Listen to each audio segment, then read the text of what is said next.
এই যে আমার পিছনে যে মসজিদ দেখতে পাচ্ছেন, এই মসজিদের ইমাম সাহেব বাংলাদেশের বেশ কিছু আলোচিত বক্তার কণ্ঠ নকল করে ওয়াজ করে কিন্তু ব্যাপকভাবে ভাইরাল হয়েছেন।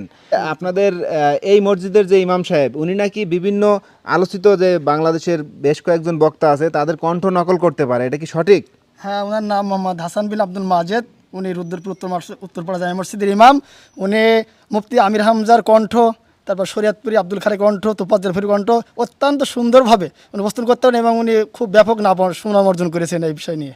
একেবারে সেম নাকি? একদম হুবহু সেম কণ্ঠ ওনার। আচ্ছা, আপনারা সবাই কি শুনেছেন? জি, অবশ্যই শুনেছি।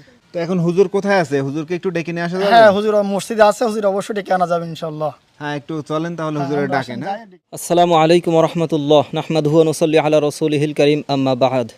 আলহামদুলিল্লাহ, আমাকে যারা দেখছেন, আমি সর্বপ্রথম যেই কণ্ঠটা আপনাদেরকে শোনাতে চাচ্ছি সেটা হলো মুফতি আমির হামজা হাফিজাহুল্লাহ।